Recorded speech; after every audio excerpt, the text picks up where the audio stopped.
Today we're going to be looking at how karate has always had self-defense naturally built in. A little bit of collab, filmed on different days from Sensei Zoe and from myself. And looking at how we can apply karate to self-defense situations.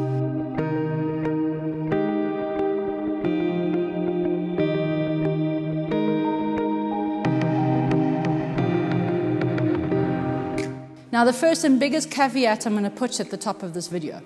You cannot learn self-defense from YouTube or TikTok or Instagram. You have to learn meaningful self-defense over time under good instruction. And a 6-week self-defense course is not going to teach you anything. If I told you that one day you had to run a 10-kilometer race and you practiced for 6 weeks, you never know when that race is going to be, but you stop practicing. There's no point. You're not ready when the time comes. Being a traditionalist and somebody who's come from a conservative karate background, in many ways our answer has often been that you need to walk away, you need to see it coming and avoid it.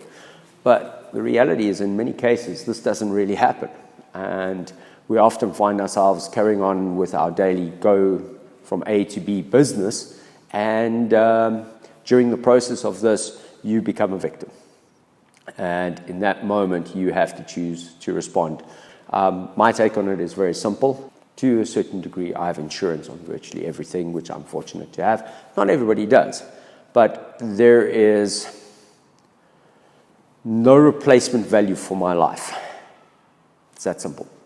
With that in mind, you always have to use your discretion with self-defense and decide how much you're going to use and how much you're not going to use. Some stuff is absolutely gruesome and gory, and for some people, if you're applying this in the wrong situation, you're effectively going to get yourself into trouble, and in other places, it might be the essential thing that you need to stay alive. So your discretion is paramount, and the situation will dictate these kind of things. The first thing we're also going to get out the way is defending yourself against a gun. I do not think it is realistic for you to consider yourself able to defend yourself against a gun, no matter what other styles may tell you. Because it's very different to practice in a dojo with a little rubber gun, whereas defending yourself against an actual gun. And to demonstrate this point, we're going to have someone get shot in the face now to show you how hard it is to defend yourself. So let's get the Nerf gun. So courtesy of Junior, who's behind the camera today, being the assistant director, I'm going to stand this far away from Claire. I'm not close enough for her to try and knock the gun out of my hand. Try something. Exactly. Do you think you can move faster than an actual bullet and not a nice soft Nerf bullet? It is unrealistic to teach people gun self-defense. So even if I am pretty close, I've already shot her before her hands move. My finger only needs to move a very small distance, and she has to move her arms.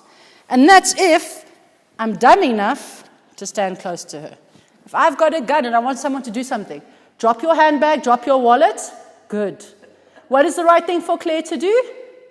Comply. My Aikido instructor, when 3 guys mugged him in broad daylight in Grahamstown, he calmly took his hands up, he gave them his keys, gave them his phone, and we were like, but Sensei, you should have just used, irimi nage. And he was like, please, I just wanted to go home to my kid. And hopefully that's enough of a lesson on this topic. We're going to start with what not to do. I'm going to narrate some of it, obviously, because I'm working with a mic, and I don't want to lose audio again, like we did last week. Let's check the audio is still working. Good. Okay.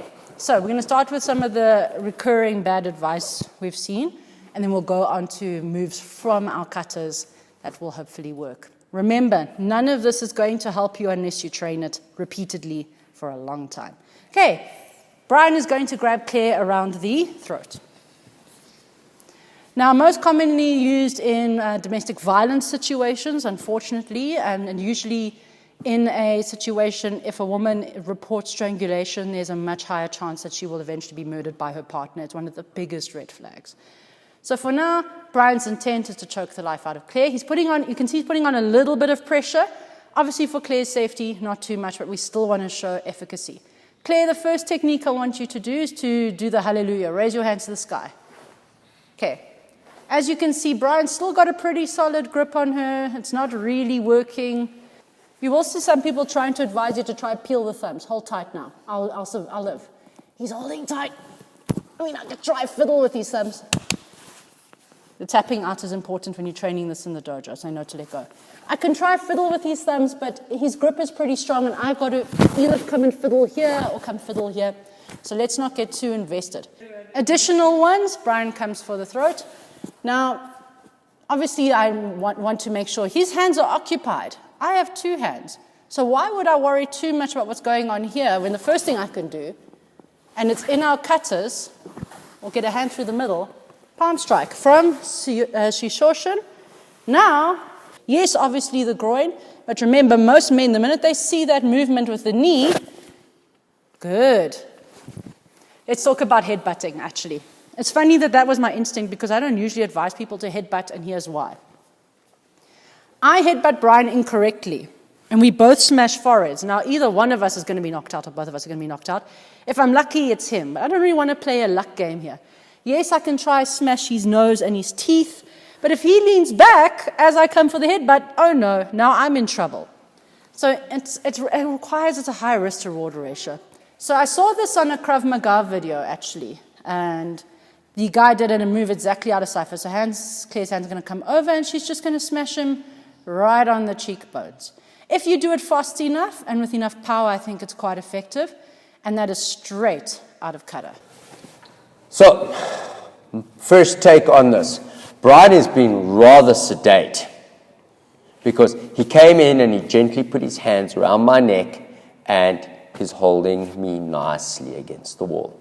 Now, the first thing that most people actually say is, all right, grab on. So he squeezes, go, squeeze.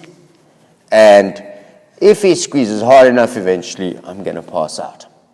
Okay, so one of the things that I would suggest is that you will see ideas like this, and headbutt, and face, and eyes, and the groin. Okay, so this might bring him in. Fight against it, Brian. Okay, so grab and tighten so that I can't pull you in. All right, and don't forget to squeeze. Come on, squeeze. So this is probably the easiest way to get out of this. I'm going to do it from the other side. All of his force is going in and pushing backwards. Remember, I said he's being rather sedate. Okay, so he's grabbing, tight and squeeze so I can't get out. And I just move to the side. All right, I'm trying not to use as much force as possible so that I can make it look effortless. All right, however, grab on, squeeze, one. That should be an automatic response. Okay, so grab on, squeeze. Okay, again.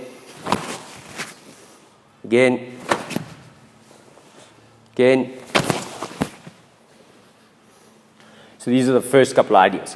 The reason I said I'm going to be an attacker, Brian, can we use the fat mat? Let's please use the fat mat. Okay. Not the sedate person, the crazy person. Had my cup of coffee this morning.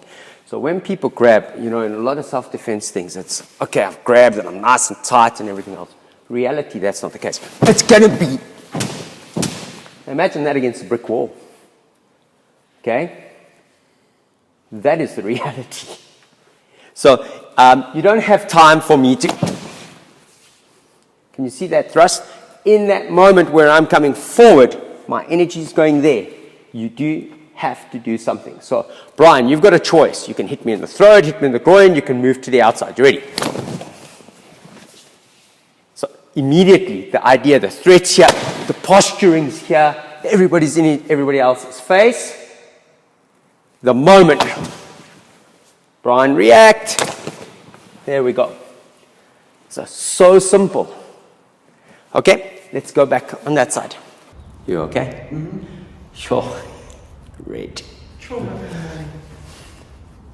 Brian will get rewarded for his sacrifices for the video later. I'll buy him cake. We'll buy him something cold to drink. The next idea is the bear hug from behind. Okay, so again, what's typically going to happen is I'm going to turn sideways so that you can see. Person is usually going to grab in and kind of restrain and kind of pick up and move you away. Now, I'm a guy, and if we're looking at this from a guy's point of view, this is the mate. The other buddy's in front of me, and he's probably going to start trying to beat me up. So this person is holding me so the other person can hit me. The other reason that this may occur is that maybe we've already been in some kind of tiff, and I am dealing with a problem in front of me, and this person is now trying to restrain me and draw me away from the situation. So this is how maybe guys will think about this.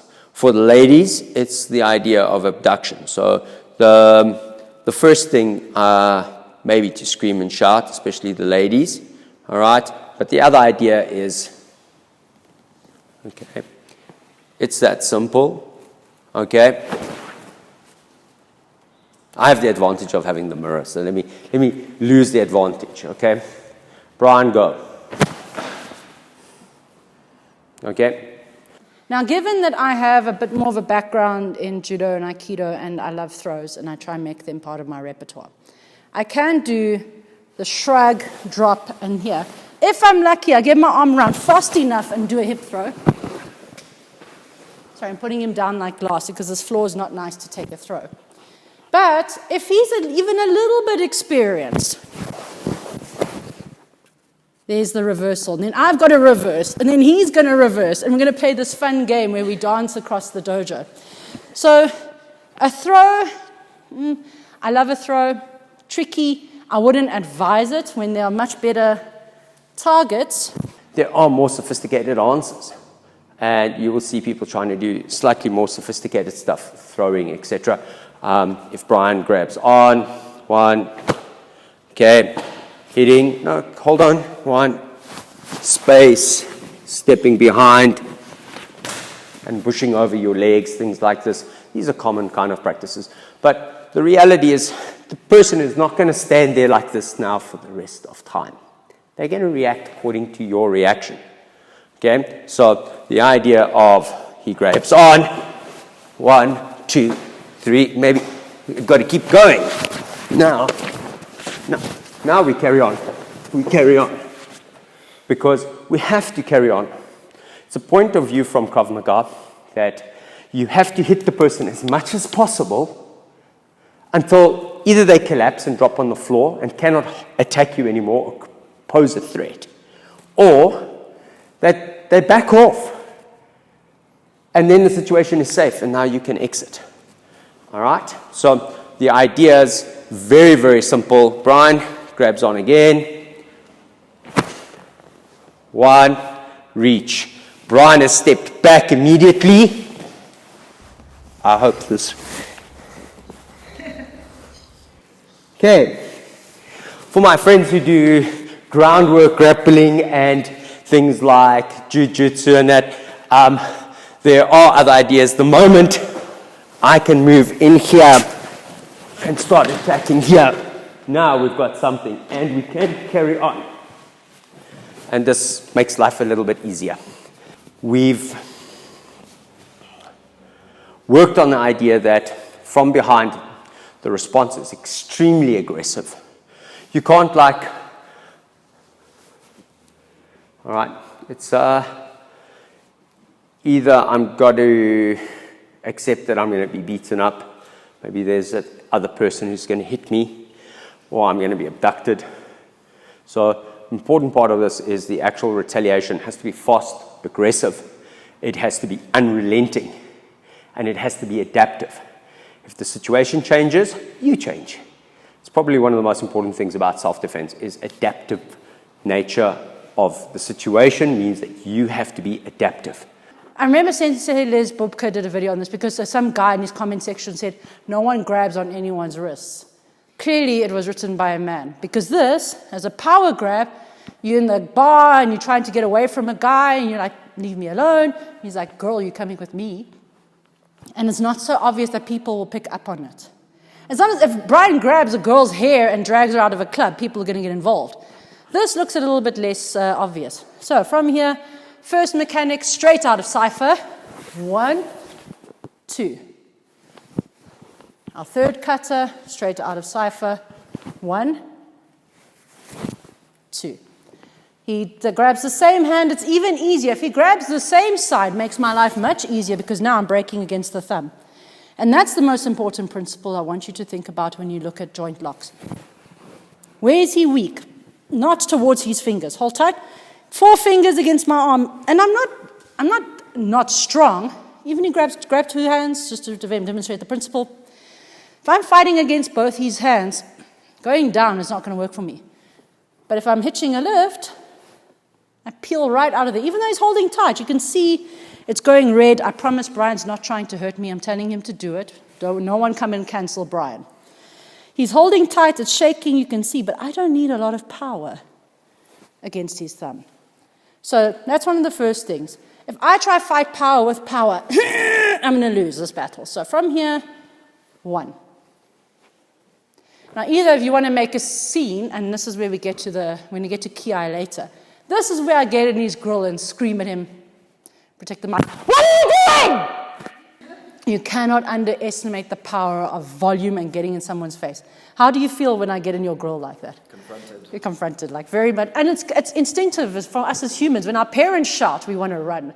Why would that change as we get older? That instinct is very strong. One more out of Sepai, as we touched on Sepai earlier. He grabs across again. From here, I don't like this. Let go. My young teenage girls in the dojo, this is going to happen to you. It's happened to me. Claire, has it happened to you? You're lucky. One of the biggest problems is that a lot of people will be like, this person grabs. Please note that Brian is standing neutral. All right. Reality, he's not going to be standing neutral. All right. And if I carry on standing here, this is great for class, and this is great for my tiny little kids who are struggling. But the reality is that you need to move around it. And just watch what happens. If I move my body, I don't have to move his arm. I can move my body. My legs are way stronger than his arm. If I'm standing here and I'm trying to wrestle with him, then I'm just feeding it. But if I move my body, there we go. There's something quite simple. All right? So, Brian, because of the camera, I want that hand to this hand. Grabs on. So, when we look at this side, if I go here, I'm putting myself in more danger. He has that hand, he has that foot. And the logic is that if he's grabbing, chances are he's going to be hitting. All right, so something a little bit more like this might work a little bit more for the attacker. This, there is no point.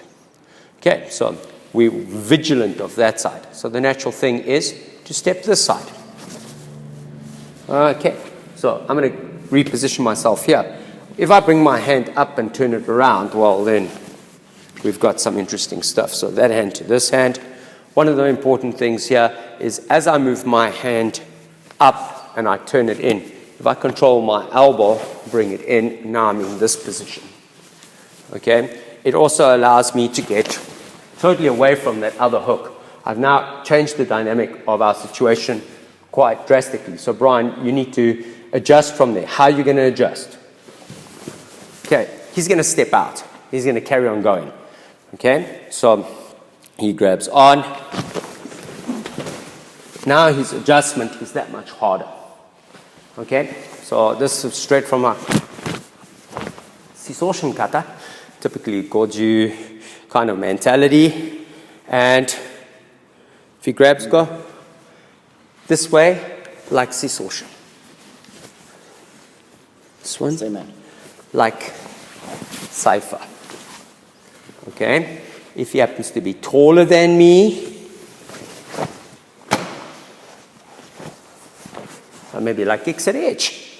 So the beauty of karate is finding out how to use everything, and it doesn't have to fit exactly according to the technique. Every karate technique is a composite.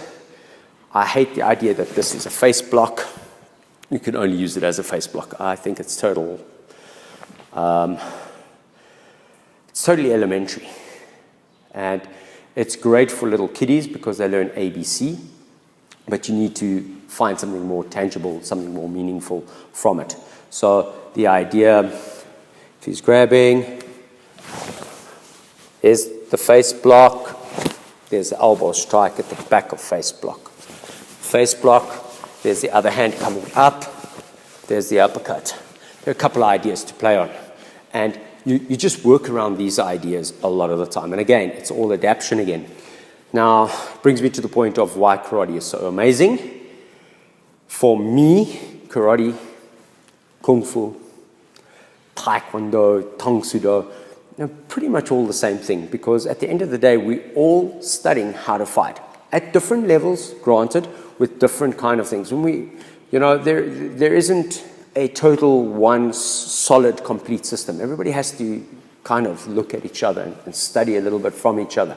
And along the way, if a sensei is not happy throwing, they don't teach throwing, so their students then learn that throwing is not part of the system, which is totally problematic. You need to try and have, even if you as an instructor are not good at a particular element, you need to try and then bring people in. And for instructors, our greatest problem is insecurity, I feel. Many instructors are insecure. They're not comfortable having outsiders come in and teach because they're worried, especially if the dojo is a business entity, they're worried that they're going to lose students to another martial art. So if you can get over the insecurity, and if you're good at what you're doing, you're open-minded enough, you might have a major role to play in providing good quality education of martial art. From that, we can extract self-defense.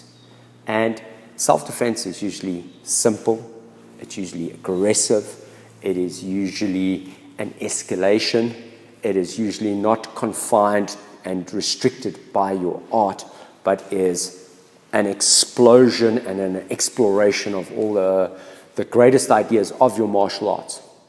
But you need to be critical, you need to be self-critical, what can and what can't work. And you have to go into the world knowing that as much as you bleed and as much as you sweat and as much as you study and suffer in the dojo, it might not fully prepare you for the reality of the potential attack that you may be exposed to on the street. Why practice defending against a slap? Because slaps are often meant as a sign of intimidation and humiliation. Yes, it's not manly to slap, but the men who generally slap women are not manly men. So from here, have you ever watched those Russian slapathon kind of YouTube clips where they stand, they put their hands on the table, and then the one person whacks the other person, and if that person's standing, then this person stands, and the other person whacks the person. Slapping is an act that is violent enough to create a scene. It is a means of demoralizing your opponent. So when men slap each other, it is usually with the idea that they are either instigating the fight or they are, like a dog, posturing. Their hair is puffing out, their fangs, their teeth are all exposed. So for men, it's very different. For women, it is something that is about pushing the woman into submission, especially when we look at man-on-woman violence. South Africa does not have a very good record in the sense of violence against women. We have very, very extensive programs, national programs, etc., and we're trying to build on the idea that this is not an acceptable behavior for men, because we have so much violence against women in our country. And I think globally there is a problem. I want the idea that the slapping and the hitting is not necessarily a combative thing, but more a psychological thing, trying to break down your opponent. So Brian is coming to slap. Go, Brian. This is my first and immediate response. Okay? Is the idea that I can block and strike simultaneously and that I can cut the distance. So Brian is taking the slap. Okay? And good old-fashioned Bud Spencer. All right? He slaps, I block and slap. One. He feels that side of his face. Feel that side of your face, and then you slap him on the other side, like good old Bud Spencer. You know, thank goodness for the great and interesting teachings of Terence Hill and Bud Spencer. We all learned how to fight somehow. All right? So, the original Trinity. Okay, you can look it up. I'll have to put that in somewhere. Okay, forget the Matrix. Find the original Trinity. I'm going to show you kind of the sort of thing that happens. It would be I told you not to. And it will be something like that. Very short, very sharp. You need to block it. You ready? Okay. So I'm trying to demoralize. I'm using this as demoralize. I am checking my slap a little bit so that Brian doesn't lose all of his teeth.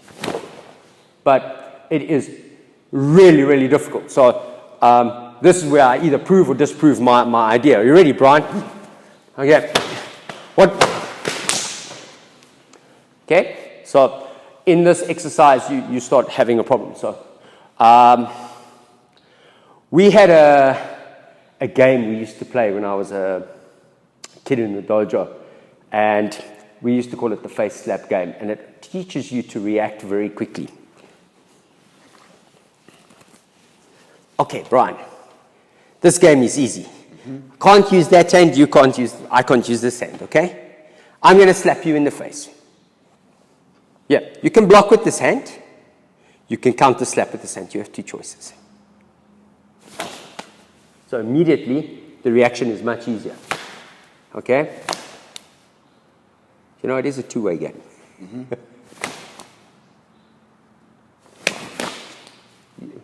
The idea is to be fast. Okay? And so, have you not played this game? It's demoralizing, isn't it? So we can have fun. I'm about to get slapped. I can feel it. Better. All right. And in doing this, what we can do is in a slow and comfortable environment in the dojo, maybe we can work on being slapped and how to work from there. Thereafter, we can start working on this hand. This hand has to block, but it has to hang down. So you have to block with this hand. Okay? Oh, no, you've got to be faster than that, Brian. There we go. Obviously, you can retaliate. The next phase is, as I do this, blocks and immediately retaliate. Oh, Brian, you can give it back. Come on. And then you can have the third phase. And so you can build it. And this is what happens more or less in reality. Hey, okay, so. Why are we not emphasizing punches as much as open hand strikes? Your average person does not know how to punch. There's something called a boxer's fracture, which is when these two metatarsals get broken. And it commonly happens to people who don't know how to fight because they don't know how to straighten the fist properly. They punch and the hand shatters. Broken fists do happen, but the nice thing about a palm strike is, A, first of all, this is a nice flat surface area. 2, you have these lovely little grabby things. And again, we come back to the idea like it's not ladylike or it's not gentlemanly, it's not gentlemanly to fight with your fingers and gouge eyes. But all of this has been in our bunkai. If you go and watch all our bunkai videos, you'll see that repeatedly Shay and I work in eye gouges. It is incredibly effective. There's no amount of muscle you can put over your eyes. So, not a defense as such, but showing something that, again, most people might miss some of the ideas. So Brian is going to do the rear naked choke like he would attempt to get it on. Okay, so when you're ready, Brian. Okay. Go again, like you. Okay, so my first instinct, you can go as fast as possible, Brian. My first instinct is to get my chin down. And thereafter, to try to find something. Okay, hey. Now, the reason I can get my chin in and kind of create a little bit of a safe space to breathe for a few seconds extra, a person who gets the rear naked choke on properly, 2 to 3 seconds, that's it. Usually you start seeing stars, and maybe 3-4 seconds, you're out. There's very little. I've seen a lot of guys working on it when a person has got you on the ground, the rear naked choke on the ground, grapplers, and out comes the lighter and they're burning the arm.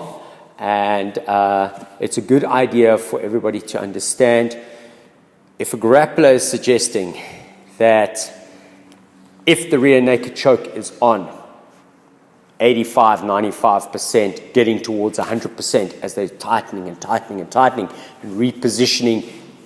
It's basically like a boa constrictor. It's just basically squeezing the air out of you and cutting off the blood flow, etc. Eventually, what's just going to happen is you're going to go faint. So one of the big problems that you see with this is exactly how Brian was doing it. He essentially was kind of trying to lift and go over. So Brian, please come. So I'm going to be trying to get him into the rear naked choke, and instead of trying to come around his arms and his shoulders at this big movement, I'm literally going to try and feel that I'm going to come over his shoulders. I'm going to stand up on my tippy toes. Brian's about roughly the same height as me. I'm a little bit of a height advantage. I'm going to use this to my advantage as well, because I'm going to go up and then come down. So the idea is that I would like to get in this position. I'm up. Sorry, Brian, let's just turn. I'm up, and now I'm going to go down. Now, using the luxuries of my gi, my jacket, I'm grabbing on so I can try and squeeze, or I'm trying to bring my hand across to complete that triangle across those blood vessels, and I'm going to press his head forward. Some people will have this in tight and then use their head to press forward. There are a couple of varieties out there, and I'm by no means a great expert at this, but once I've got myself up here and I bend his head forward and I push down, I'm going to drop my body weight. Okay, so immediately what I'm actually doing is I'm taking the spine, the head, pushing that head forward, and as I drop the body weight, I'm actually kinking everything in this section of the neck. Now, Brian and myself are about the same size. I'm a little bit heavier, and it works for me. If I had to try and do this on somebody who is much bigger than me, much stronger than me, spend a lot more time in the gym, far more developed neck muscles, stronger set of muscles running from the chest up to underneath the head, okay, if memory serves, it's the muscles called the platysma, and they have that strength from their musculature. It's going to become harder and harder to put this on, and they will have more and more time. But the idea that I'm able to bend the neck and using gravity to assist me in this works.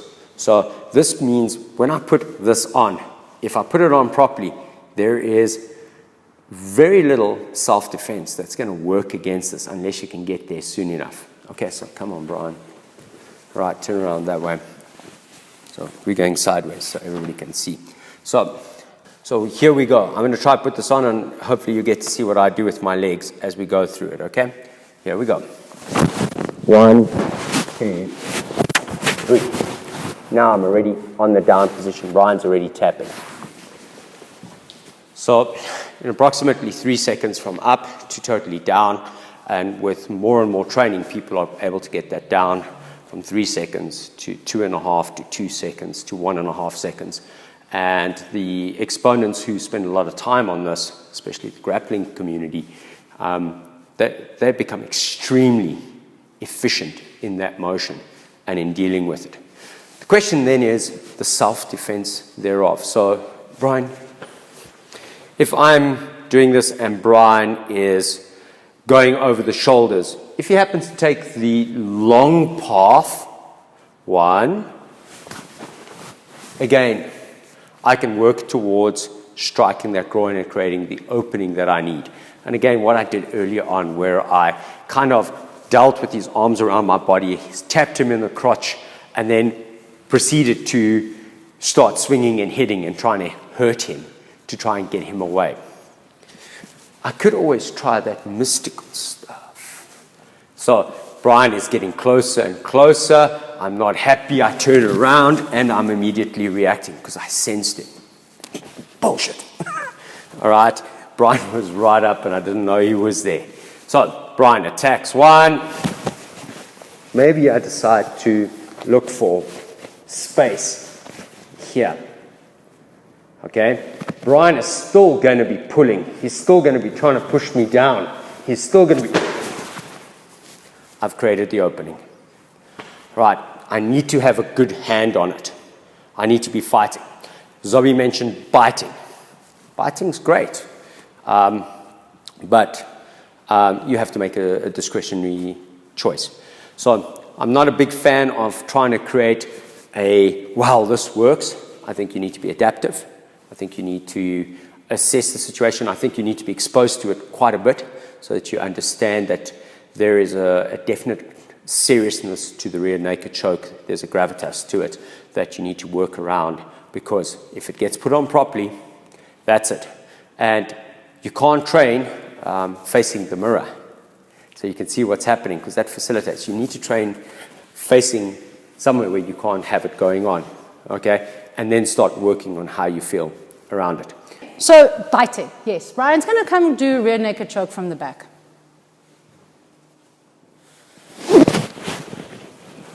Obviously, the first thing we like to do with a choke is give ourselves some air. So I'm always going to turn in towards him this way. Not this way, because I'm turning into his sharp, bony forearms. This way, I'm going to turn and give myself a little bit of space. And dig with my chin. Now, I can bite him. The other option is, instead of risking, now say he has no shirt on.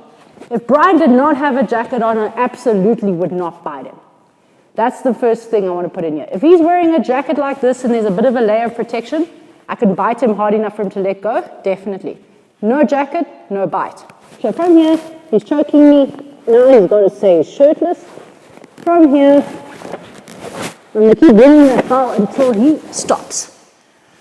There's not a lot of time. Remember, a choke comes on and it comes on fast, and there's always panic. So all caveats here. Brian's not trying to hurt me, but he's going to put it on. Let's go. Quick, quick. Okay, he comes on. I have to think fast. That lock comes on so quick. And also his instinct is like, whoa, whoa, whoa. So, should I bite him? Maybe if he's wearing a jacket. Last thing I want to talk about is self-defense weapons. And scrolling through TikTok, I saw a lot of stuff on the market. The weapon you don't know how to use is your enemy's friend. So if you don't train with that pepper spray, and preferably getting a stream pepper spray with a dye in it, it's going to end up causing you harm. The other problem is, if it's in your handbag, you've got to dig in your handbag. A lot of women's clothes just don't have pockets, so you have nowhere to put these things. The idea is that your hands and feet and other body parts serve as living weapons all the time. I'm not going to advise you not to get a taser or pepper spray, but I would advise you to get a good quality one, especially for women who are running. I don't think it's a bad idea to run with a pepper spray if you don't have a dog to run with. Even me, I prefer to run with my German Shepherd. It just feels a lot safer, and it is what it is. If I have to use karate, I will, but a 45-kilogram German Shepherd is still one of the best deterrents out there. There are a couple of very, very good warnings on this. So, Mac Dojo Life did a very, very good clip on why, as an instructor, you need to be cognizant of the area that you're training in, etc., and the amount of blows and etc. that are delivered. And they were looking at guys who were doing street boxing, like youngsters fighting on the street, and basically no safety equipment, etc., and the person running the classes creating a problem. And this is the reality of these backyard, that said, we are in my backyard in a big building, but these backyard amateur environments where people have no formalized education in how these things go, and somebody invariably gets hurt. However, there are a lot of people posting stuff that is very, very static. Things to look for: people standing dead still, people not doing anything after the initial attack, people not following through. This is actually not self-defense, it's not reality.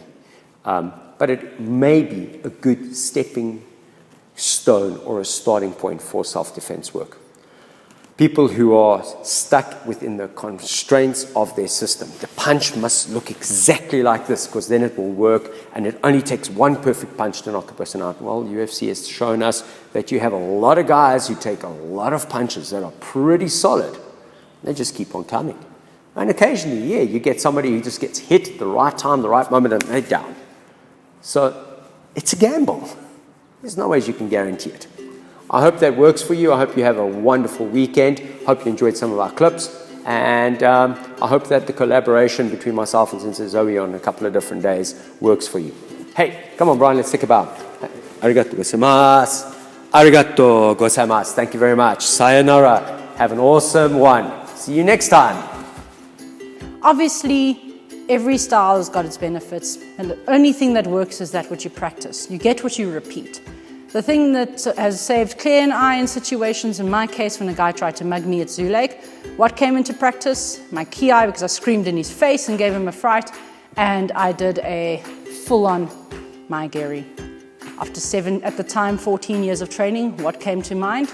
Straightforward front kick. Nothing fancy, no throws, no joint locks. I just kicked him and he ran away. So at the end of the day, keep it simple. That's what works ultimately under pressure. Hi, let's come take a bow. Let's say thank you to each other. Hi, arigatou gozaimasu. Arigatou gozaimasu. Thank you for watching. Please like, comment, and subscribe. And maybe have a look at our memberships channel and our other offerings. Come, Junior, you can come be in front of the camera. There we go. And our today's assistant director. Arigatou, thank you so much for watching. Sayonara, and we'll see you soon.